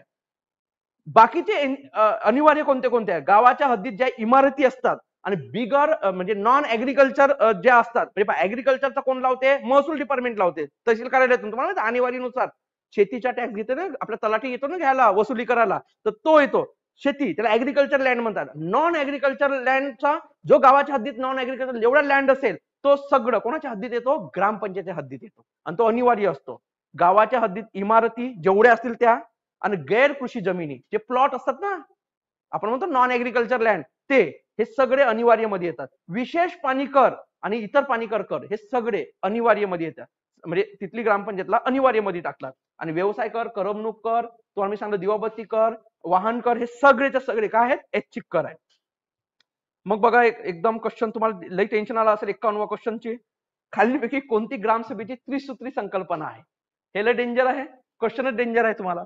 तर याच्यामध्ये काय आहे, सगळ्यात महत्वाची ग्रामसभा घटनात्मक आहे का ग्रामसभा, यस घटनात्मक आहे. 73व्या घटनादुरुस्तीनुसार 243 मध्ये 243 ए मध्ये डायरेक्ट सांगण्यात आलेलं आहे प्रत्येक गावासाठी एक काय असेल, ग्रामसभा असेल. आणि हे ग्रामसभा कशी तयार होणार, तर गावातले म्हणजे ग्रामसभा कशी पहा, ग्रामसभाला कोणताही म्हणजे ते शब्दच वापरलाय ना की चिरंतर आहे, ती कधीच नष्ट होत नाही. जशी आपली लोकसभा नष्ट होते, विधानसभा नष्ट होते, पुन्हा नव्याने येते ना, इथं कधीच नष्ट होत नाही. आणि तुम्हाला माहिती असेल आपल्या म्हणजे लोकशाहीचे 2 प्रकार असतात, 2-3 प्रकार असतात. त्यातले एक प्रकार म्हणजे प्रत्यक्ष लोकशाही, अप्रत्यक्ष लोकशाही.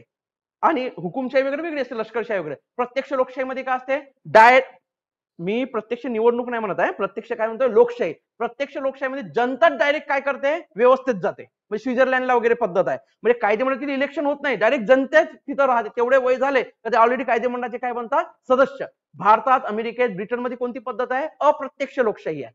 आपल्या प्रतिनिधीमार्फत काय होतात, व्यवस्था चालते, याला म्हणतात अप्रत्यक्ष. पण भारतामध्ये एकमेव असं ठिकाण आहे ग्रामसभा जिथं काय आहे, प्रत्यक्ष लोकशाही आहे. भारतातली एकमेव कंडिशन आहे. इंटरव्ह्यूला वगैरे विचारू शकतात तुम्हाला, प्रत्यक्ष लोकशाही कुठं असेल तर भारतात एकमेव ठिकाण ती ग्रामसभा.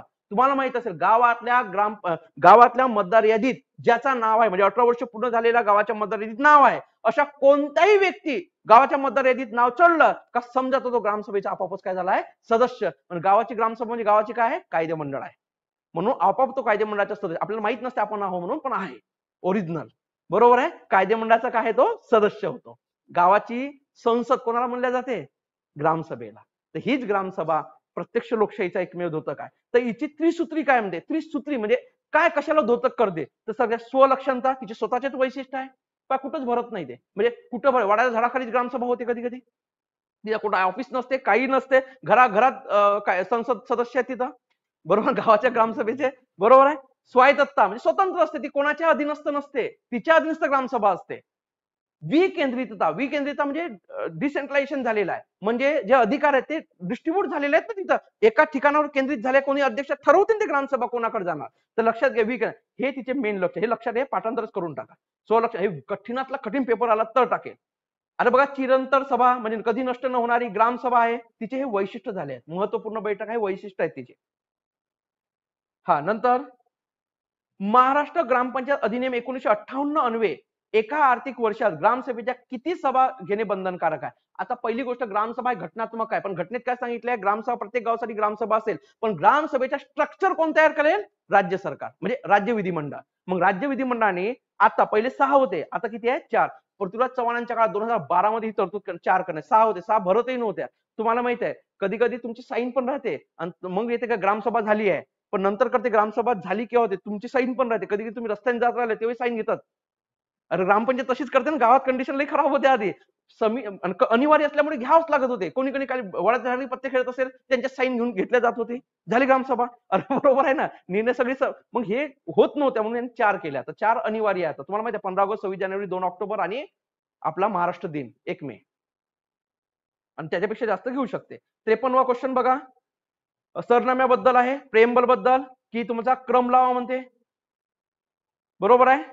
सार्वभौम, समाजवादी, धर्मनिरपेक्ष, लोकशाही, गणराज्य. बरोबर आहे. मग काय नंतर, न्याय आहे, स्वतंत्र आहे, समता आहे, बंधुता आहे, काय आहे, हे क्रम लावायचा आहे. हा क्रम चुकला नाही म्हणून प्रश्न आतापर्यंत स्वातंत्र्य विचारला, विचार, विभक्ती, विश्वास, श्रद्धा, उपासना, याच्यावर क्रम विचारलेला आहे आता फक्त. आणि तुम्हाला जर असा विचारला, म्हणून प्रियम्बल पाठांतरच पाहिजे. आणि प्रत्येक आपल्या शाळेमध्ये, प्रायमरी शाळेमध्ये पाठांतर करून घेतात, पोरांले फक्त पाठांतर आहे, काय मनाचं काही माहित नाहीये. बरोबर आहे की नाही. हा, तर ही आहे, क्रम लावा. मी याचं उत्तर खरंच सांगत नाही, तुम्हीच लावायला पाहिजे आता प्रियम्बल, कारण हे पाठांतरच पाहिजे. सार्वभौम, समाजवादी, लोकशाही, गणराज्य घडवण्याचा आणि त्यांच्या नागरिकास लावायचं ते. आणि आयोगाने एकदा उपासना शब्द वापरलेला नाहीये, पूजा वापरलाय शब्द, म्हणून शब्द चेंज करू शकते आयोग. ठीक आहे. हा, हे तुम्हीच लावायचा क्रम. उत्तर दिलंय पण ते पाठांतरच करा तुम्ही. 54वा, अंतर्गत आणीबाणीच्या काळात मूलभूत कर्तव्याची आवश्यकता, गरज आहे अशी शिफारस कोणत्या समितीने सुचवली होती. सगळ्याला माहिती आहे, सुवर्णसिंग समिती होती. मूळ घटनेत किती होते रे मूलभूत कर्तव्य, मूळ घटनेत किती होते, एकही नाही. बरोबर आहे ना, घटना दुरुस्तीने आले आहेत ना. मग 42व्या घटना दुरुस्तीने किती आले आहेत, 10. आणि 86व्या घटना दुरुस्तीने किती आला, 1, 11वा. क्लिअर झाला. हा, नंतर 55वा क्वेश्चन आहे, खालीलपैकी कोणत्या अनुच्छेदात घटना दुरुस्तीच्या प्रक्रियेसंबंधी विस्तृत विवेचन केलेले आहे. घटना दुरुस्तीच्या प्रक्रियेसंबंधित सिंपल प्रश्न आहे. 368 क्लॉज 1, 368 क्लॉज 2, 368 क्लॉज 1 मध्ये डेफिनेशन सांगली, घटना दुरुस्ती नक्की काय आहे, घटनेचा एखादी भाग काढायचा आहे, घटनेत एखादी भाग टाकायचा, घटनेत एखाद्या भागामध्ये फेरफार करायचा आहे, हा अधिकार आम्ही कोणाला देतोय? संसदेला. अशी घटना समिती घटनेच्या माध्यमातून क्लॉज नंबर 1 मध्ये सांगते. क्लॉज नंबर 2 काय सांगते? घटना दुरुस्तीची प्रक्रिया. घटना दुरुस्तीचा विधेयक हा केवळ कोणत्या सभागृहात प्रथमतः मांडला जाईल? कोणत्याही, दोन्ही पण मांडले जाऊ शकते. ते काय? कोणत्या बहुमताने संमत झाला पाहिजे? विशेष. हे सगळी प्रक्रिया क्लॉज नंबर 2 मध्ये सांगितल्या 368च्या. नंतर बघा 56, एकदम सोपी क्वेश्चन आहे. घटना दुरुस्तीसाठी संसदेच्या कोणत्याही सभागृहात विधेयक सादर करता येते व प्रक्रिया सुरू करता येते. स्टेटमेंट बरोबर आहे. दुसरी स्टेटमेंट बघा, राज्य विधिमंडळातही अशा प्रकारचे कोणत्याही गृहात विधेयक सादर करून प्रक्रिया सुरू करा. आपल्या देशामध्ये घटना दुरुस्ती प्रक्रिया कधीही राज्याच्या सभागृहात मांडता येत नाही. नेहमी लक्षात घ्या, आपल्या संघाच्या संसदेत विधेयके 5 प्रकारची असतात. बरोबर आहे. हजारो लाखो कायदे झाले आहेत भारतामध्ये, पण विधेयक किती आहेत? 5च आहेत. या 5 पैकीच कोणते तरी कायदे असतात, कायदेच बनतात. आपल्या राज्याच्या याच्यामध्ये 2च विधेयक असतात, एक सामान्य विधेयक आणि एक धन विधेयक. तिथं 5 प्रकार वगैरे काही नसतात. ठीक आहे. म्हणून प्रश्न पहिली स्टेटमेंट बरोबर आहे, पण दुसरी स्टेटमेंट काय आहे? चुकीची आहे. तर मग पूर्वार्ध बरोबर आहे, उत्तरार्ध चुकीचा आहे. पर्याय बरोबर आहे. उद्या जर तुम्हाला ही स्टेटमेंट आली ना, पूर्वार्ध वगैरे नाही म्हणला, हे पूर्ण स्टेटमेंट विचारली, चुक्का बरोबर आहे, तर लक्षात घ्या चुकीची आहे. कारण पहिली स्टेटमेंट बरोबर आहे आणि दुसरी चुकीची आहे. प्लस मायनस काय होते? मायनस. क्लिअर झाला? नंतर 57, भारतातील खालीलपैकी कोणत्या राज्यात राष्ट्रपती राजवट सर्वप्रथम लागू करण्यात आली? जाणून हे जास्त प्रश्न टाकण्यात राष्ट्रपती राजवटीवर. कोणत्या याच्यात आहे? पंजाब. एकूण किती वेळा लावण्यात आली? 8. आणि जेवढ्या 8 वेळा लावण्यात आली आहे, सर्वाधिक वेळा बनते. वेळा शब्द वापरलाय, म्हणजे सर्वाधिक याच्यामध्ये वेळा पंजाबमध्ये, आणि या 8 काळामध्ये 3510 दिवस ते आणीबाणी राष्ट्रपती राजवटीत राहिले आहे, प्रेसिडेंट रूल मध्ये. सर्वाधिक काळ म्हणजे 8 वेळ अशी आली, म्हणजे 1951 जून 1951 ला पहिल्यांदा लावण्यात आली होती पंजाबमध्ये. स्वतंत्र भारतात म्हणजे घटना लागू झाल्यानंतर जेव्हा आपली जे काय आपली 356 आहे, ही 356 जेव्हा लागू झाली आपल्याकडे 24 जानेवारी 1950 ला, त्यानंतर पहिला राज्य आहे तो म्हणजे कोणता आहे? पंजाब. आणि या पंजाबमध्ये असे एकूण 8 वेळा लागण्यात आल्या. आणि 8 मध्ये त्यांनी एकूण कार्यकाळ जर कंप्लीट केला 3510 दिवस ते आणि म्हणजे राष्ट्रपती राजवटीत राहिलेलं राज्य आहे. आणि सर्वाधिक वेळा कोणता राज्य आहे रे? यूपी, 10 वेळा. बिहार नंबर 2. ठीक आहे. महाराष्ट्रात किती वेळा झाली आहे? 3 वेळा. आणि आता चालू होता राष्ट्रपती राजवट लागेल, राष्ट्रपती राजवट लागेल. पहिली तुम्हाला माहिती आहे पुलोतच्या काळात, दुसरी 2014 ला आणि तिसरी 2019 ला.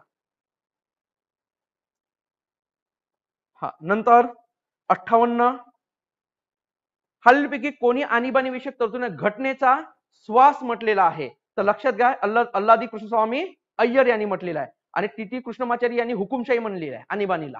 हे लक्षात घ्या, घटनेची हुकुमशाही म्हणलेली आहे. डिक्टोरशिप ऑफ कॉन्स्टिट्यूशन डिक्टोरशिप म्हणला यांनी. ठीक आहे.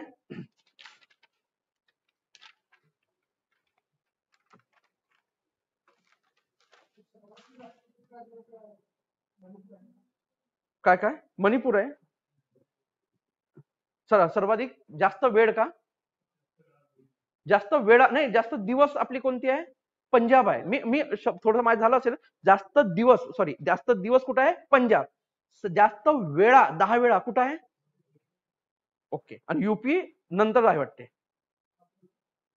10 वेळा आहे ना ती पण. 9 का 10? 9 वेळा. आणि 10 वेळा मणिपूर आहे. Okay okay.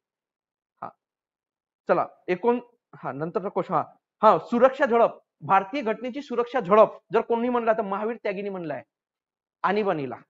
सुरक्षा झडप, सॉरी हे सांगायचं राहून गेला. महावीर त्यागीने आणीबाणीला सुरक्षा झडप म्हणलेला आहे, हे लक्षात ठेवा. आणीबाणीला घटनेची सुरक्षा झडप जर असं कोणी शब्द वापरलेला आहे तर तो महावीर त्यागीने म्हणलाय.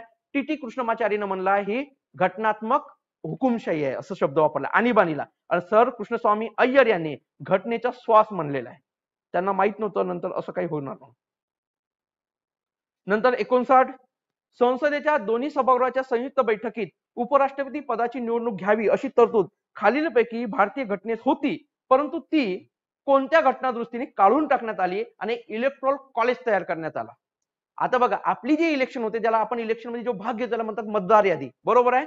तशीच राष्ट्रपती आणि उपराष्ट्रपतीच्या 2 इलेक्शनसाठी काय असते? राष्ट्रपती, उपराष्ट्रपती आणि राज्यसभेची इलेक्शनला त्या मतदार पत्रिकेला आपण ज्याला मतदार यादी म्हणतो त्याला नाव आहे इलेक्टोरल कॉलेज. काय म्हणतो आपण त्याला? निर्वाचन गण अशी संकल्पना वापरली आहे. तर ही निर्वाचन गण ही संकल्पना जेव्हा आली ती कोणत्या घटना दुरुस्तीने आली आहे? 11वी घटना दुरुस्ती 1961 या घटना दुरुस्तीने आलेली. ठीक आहे. म्हणजे आता मला सांगा, उपराष्ट्रपतीच्या इलेक्शन मध्ये सगळ्यात इलेक्ट्रोल जो कॉलेज आहे म्हणतो किंवा निर्वाचन गण आहे त्याच्यामध्ये कोण असते? संसद सहभागी होते का? तर यस, सहभागी होते. संसदेचे कोणते सदस्य असतात? 2 सभागृह आहेत. एक कोणता आहे? राज्यसभा आणि एक कोण आहे? लोकसभा. राज्यसभेत 2 प्रकारचे सदस्य असतात. एक असते इलेक्टेड आणि एक असते काय? नॉमिनेटेड. लोकसभेमध्ये आता केवळ आणि केवळ कोण असतात? इलेक्टेड. कारण 104व्या घटनादुरुस्तीनुसार हे काढून टाकण्यात आलेलं आहे.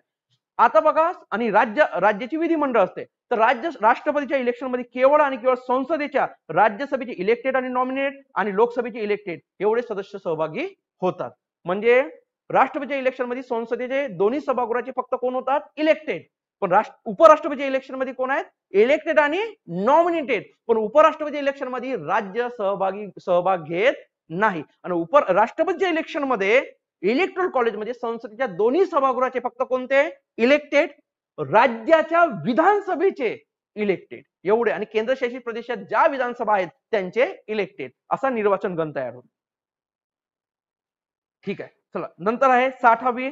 भारतीय संविधानाच्या कोणत्या भागात अधिकृत भाषेसंबंधित तरतूद करण्यात आलेली आहे? तर आपल्या भारताची कोणती भाषा नाही आहे आपल्या घटनेनं कुठेही सांगितले नाही की भारताची भाषा कोणती असेल. तर आपल्या घटनेमध्ये वापरले आहे ऑफिशियल लँग्वेज ही नावाची कन्सेप्ट वापरली आहे. कोणती? Official language. आणि ही ऑफिशियल लँग्वेज साठी आपल्या घटनेमध्ये भाग 17 मध्ये तरतूद करण्यात आली आहे. 343 पासून तर 351 पर्यंत याची तरतूद केली आहे. मग संघ राज्याची ऑफिशियल लँग्वेज काय असेल? घटक राज्याची ऑफिशियल लँग्वेज काय असेल? राज्याची नाही, घटक राज्याची ऑफिशियल लँग्वेज. आणि काय तिसरी कंडिशन? ज्युडिशरीची लँग्वेज काय असेल? ऑफिशियल. आणि तिसरी गोष्ट इतर तरतुदी, म्हणजे कोणती भाषा ठेवायची, म्हणजे विकास कसा करायचा, अल्पसंख्याकांच्या भाषेसंबंधित काय प्रोव्हिजन करायची, हे म्हणजे तिसऱ्या भागा, म्हणजे याचे डिवायडेशन केलं आहे भाग 17चे. ठीक आहे. 343 पासून 351 पर्यंत. नंतर क्वेश्चन नंबर 61 आहे. भारतीय घटनेत न्यायाधिकरणासंदर्भात तरतूद नव्हती, मूळ घटनेत नव्हती. घटना दुरुस्ती करून 14वा भाग घटनेत समाविष्ट करण्यात आला. तर कोणत्या घटना दुरुस्तीने भाग 14A समाविष्ट करण्यात आला? बघा, जो काही आपण ट्रिब्युनल नावाची कन्सेप्ट आहे ही पूर्णपणे सेपरेशन ऑफ पॉवरला काउंटर जाते. म्हणजे तुम्हाला माहिती, मी मग शब्द वापरलेला आहे की अधिकारांची विभागणी ज्याला म्हणतो ते काउंटर जाते, सेपरेशन राहिलं पाहिजे. इथं काय आहे? तर जे काही असेल न्याय निर्णय देण्याचा अधिकार ज्युडिशरीला आहे, पण काही बाबतीत हा अपवाद ठरवते की म्हणजे कार्यकारी मंडळाच्या अधीनस्थ जाते न्याय देणं. तर कोणत्या बाबतीत? तर घटनेमध्ये 14A टाकून घटनेत 2 आर्टिकल टाकले होते, 323A आणि 323B.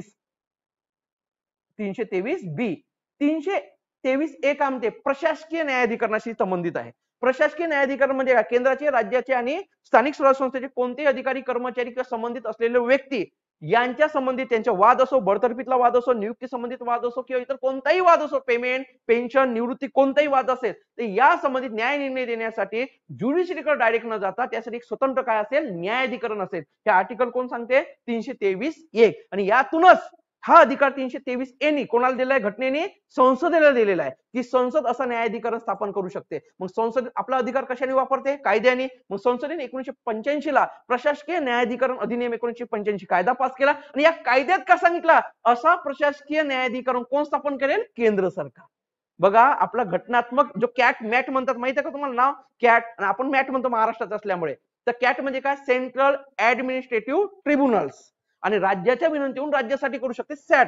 आणि जो राज्य असेल त्याचं नाव मॅट. आता आपला राष्ट्र महाराष्ट्र आहे, तशी स्थापन करू शकते केंद्र सरकार. तर हे असते. आणि 323B मध्ये इतर बाबतीत न्यायाधिकरण स्थापन करू शकते. ते हा खूप म्हणजे लांबलचक आहे. कोणत्या घटना दुरुस्तीने आहे? 42व्या. चला, 62 पाठांतरवाला आहे. 2000 मध्ये एकूण 3 राज्याची निर्मिती झाली. राज्यांच्या निर्मितीचा क्रमला हा जाणून बुजून टाकण्यात आलेला आहे, कारण झारखंड इथे म्हणजे उपराष्ट्रपती संबंधित आहे म्हणून आपण टाकलेला आहे. आणि तुम्हाला माहिती आहे एक नुकताच मागे तिथं विद्रोह झाला होता आदिवासींचा, बरोबर आहे, तो येईल पुढच्या परीक्षेमध्ये. तर हे लक्षात घ्या, असे जाणून बुजून इंटरलिंक करून प्रश्न टाकले आहेत पोलिटीला. तर कोणता आहे? तर क्रमानुसार पहिले छत्तीसगड झाला होता, आणि नंतर झाला उत्तराखंड, आणि तिसरा होता झारखंड होता. तिसरा तुम्हाला माहिती आहे 1 नोव्हेंबर 2000 ला जेव्हा अटल बिहारी वाजपेयी सरकार होती, त्या सरकारने हे 3 स्टेटची निर्मिती केली होती. छत्तीसगड, उत्तराखंड 9 नोव्हेंबरला आणि झारखंड 15 नोव्हेंबरला. अशी याचा क्रम आहे. ठीक आहे. हा, 63 भारतीय घटने वर्णन कोणी केले आहे? की आमची घटना जितकी दृढ कायमस्वरूपी असेल तेवढा राष्ट्राचा विकास थांबेल, म्हणजे लवचिक असावी थोडी, असं कोणी शब्द वापरले? तर पंडित जवाहरलाल नेहरूंनी म्हणलं होतं की आमची घटना अशी टाठर नसावी, आणि किंवा आमची घटना अशी ब्रिटन सारखी लवचिक बी नसावी, एक तिला मध्यमपणा आला पाहिजे, ते म्हणजे पंडित नेहरूंनी म्हणलेलं आहे. ठीक आहे. नंतर क्वेश्चन नंबर 64 पुन्हा आला अँटी डिफेक्शन लॉ बद्दल, की हा कायदा कोणाला लागू होते तर नेहमी लक्षात घ्या, संसदेच्या दोन्ही सभागृहाच्या सदस्यांना आणि राज्य विधिमंडळाच्या दोन्ही सभागृहाच्या सदस्यांना लागू होते. म्हणजे विधानसभा, विधान परिषद, लोकसभा आणि राज्यसभा यांना लागू होते. ठीक आहे. पंचायत समिती जिल्हा परिषदला का लागू होत नाही, तर पंचायत समिती जिल्हा परिषद हा प्रांताचा विषय आहे आणि या समितीत कोण कायदा करू शकते, प्रांत. महाराष्ट्राने केलेला आहे तो कायदा. मग पंचायत समिती जिल्हा परिषदसाठी लागू होत नाही. म्हणजे हा अँटी डिफेक्शन लॉ त्यांच्या राज्य सेपरेट करू शकतात. आणि ग्रामपंचायत तसंही पक्ष पद्धत नसते. नंतर क्वेश्चन नंबर 14 65 74व्या घटना दुरुस्तीने पुढील योग्य क्रम लावा. 243 क्यू बघा, आपली 74 घटना दुरुस्ती डायरेक्ट नाव काय, नगर पंचायत. आणि नगर पंचायतीमध्ये ज्या आर्टिकल 243 पी पासून सुरुवात होते तर ZG पर्यंत होते. बरोबर आहे. ZG पर्यंत 243 ZG इथपर्यंत आपली आर्टिकल्स आहेत नगरपंचायतीबाबत. तर नगरपंचायतीचे व्याख्या जे काही येतील शब्द वगैरे ते पी मध्ये सांगितले आहे. क्यू मध्ये नगरपालिका स्थापनेसंबंधित तरतूद आहे. नगरपालिकेची स्थापना म्हणजे काय, महानगरपालिका, नगरपालिका, नगरपंचायत आणि औद्योगिक नागरीकरण यांची रचना करण्यास सांगितले. तर क्यू काय सांगते, याची स्थापना राज्य करेल. 3 लाख किंवा 3 लाखापेक्षा अधिक लोकसंख्या असेल अशा क्षेत्र मोठे नागरी क्षेत्र म्हणून घोषित करेल. बघा 243 क्यू काय म्हणते, नगरपालिकेची स्थापना आहे आणि स्थापना कोण करेल, राज्य करेल. आणि राज्य कसा कोणत्या बेसवर करेल त्यासाठी नियम काय बनवला महाराष्ट्र शासनाने, 3 लाख किंवा 3 लाखापेक्षा जास्त लोकसंख्या तो असेल मोठा नागरी क्षेत्र असं घोषित करेल. आणि अशा मोठ्या नागरी क्षेत्रात काय स्थापन केलं जाईल, महानगरपालिका. ठीक आहे. दुसरी कंडिशन काय सांगितली आहे, 3 लाखापेक्षा कमी पण 25,000पेक्षा काय जास्त अशा क्षेत्राला कोणता घोषित केला जाईल, छोटे नागरी क्षेत्र. आणि अशा छोट्या नागरी क्षेत्रासाठी काय, नगर परिषद असेल. आणि जो संक्रमण क्षेत्र असेल, ग्रामीण भागातून संक्रमण होत आहे कशात, शहरी भागामध्ये, म्हणजे शेतीवरचा भार कमी होऊन ते आता व्यवसाय, सेवा, इतर क्षेत्रांमध्ये लोक गेलेले आहेत, असा संक्रमण क्षेत्र म्हणून घोषित करण्याचा अधिकार राज्याला असेल. त्यासाठी नगरपंचायत स्थापन केले. आणि औद्योगिक प्राधिकरण म्हणजे काय, जिथं एखाद्या नगरपालिका, नगरपंचायत किंवा नगर परिषद क्षेत्र आहे आणि तिथं इंडस्ट्रियल एवढा डेव्हलप झालेला त्या एरियातला तो औद्योगिक क्षेत्र घोषित सुद्धा राज्य करेल, अशी क्यू मध्ये सांगण्यात आली आहे. ठीक आहे. नगरपालिकेची स्थापना. टी मध्ये आरक्षण सांगितलेलं आहे, SC ST लोकसंख्येच्या प्रमाणात आणि स्वतंत्र महिला प्रत्येकाला 50% असेल. राज्य महाराष्ट्रामध्ये घटनेत काय सांगितलंय, किमान 33%. किमान 33 म्हणल्यानंतर वाढवू शकते राज्य, बरोबर आहे. महाराष्ट्राने किती केलाय, 50, पण 50 पेक्षा जास्त जाऊ शकत नाही. इंदिरा आणि कटला. क्लिअर झाला. हा असं आहे. म्हणून महाराष्ट्राने पृथ्वीराज चव्हाणांनी 50% केलेला होता महाराष्ट्रासाठी. 33% पेक्षा 40 बी ठेवू शकते, 48, 45 काही पण ठेवू शकत होते. ठीक आहे. नंतर यू 243 यू आणि डब्ल्यू बघा 243 यू काय म्हणते, नगरपालिकेची कालावधी पहिल्या बैठकीपासून 5 वर्ष. म्हणजे पहिली जी बैठक होईल नगरपालिकेची म्हणजे महानगरपालिका, नगरपालिका, नगर परिषद तर 5 वर्ष. आणि डब्ल्यू मध्ये दिलाय अधिकार व कार्य. ठीक आहे.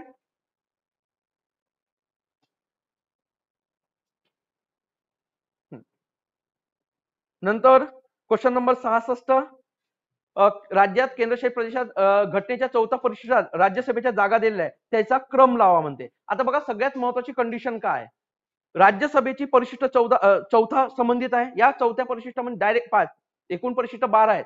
पहिल्या परिशिष्टामध्ये तुम्हाला माहित आहे राज्य आणि राज्याची नावं दिलेली आहेत आणि त्याचे क्षेत्रफळ दिलं आहे. यांचे एकत्र मिळून आपला संघ तयार होते.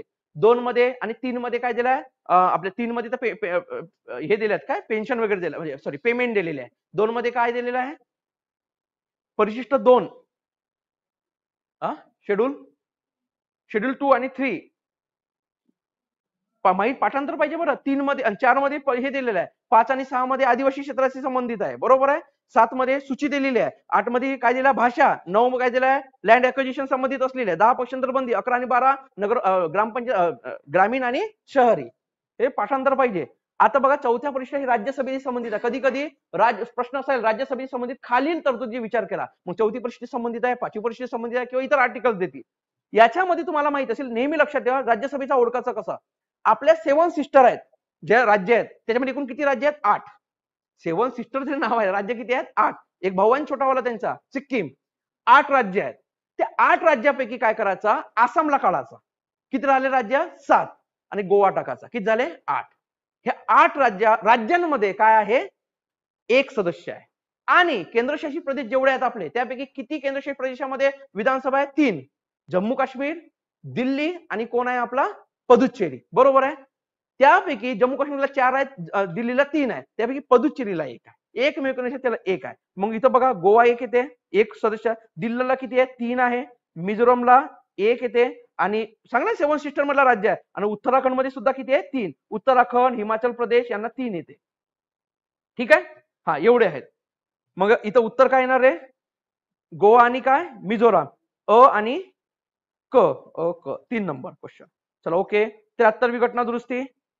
प्रत्येक पंचायत मुदतपूर्व विसर्जन न केली गेल्यास पुढील वर्षापर्यंत कार्यरत राहू शकते 5 वर्षापर्यंत. तर केव्हापासून? पहिल्या बैठकीपासून निश्चित तारखेपासून. बरोबर आहे स्टेटमेंट. एकदम सोपी क्वेश्चन होता. 68वा क्वेश्चन. पंचायत राज संस्थेत जी स्थापन झाली त्या क्रम लावा. पहिला कोण आहे? राजस्थान 2 ऑक्टोबर 1959 नागौर जिल्हा. बरोबर. दुसरा आहे आंध्र प्रदेश 11 ऑक्टोबर 1959. तिसरा आहे आसाम 1960. असे आहे म्हणजे राजस्थान आणि आंध्र प्रदेश. हा नंतर संसदीय कामकाजाच्या साधनांपैकी एक असलेले अल्प सूचना प्रश्न. हा आहे क्वेश्चन ओव्हरचा क्वेश्चन आहे. खालीपैकी किती दिवसापेक्षा कमी कालावधीची सूचना विचार केले जातात? बघा आपल्या पार्लमेंटरी जे आहे सिस्टीम त्याच्यामध्ये जो पार्लमेंटच्या सेशन चालू होतात त्यातला पहिला तास असतो तो क्वेश्चन ओव्हरचा असतो. 11 ते किती? 12 आणि 12 त्यानंतर शून्य काळ असतो 0 ओव्हर. 11 ते 12 मध्ये जे क्वेश्चन ओव्हर असतो त्यामध्ये सदस्य प्रश्न काय करू शकतात?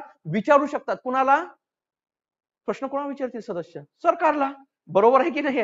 तर लक्षात घ्या प्रश्न स्वतःलाच थोडी विचारतील, सरकारला विचारतील ना.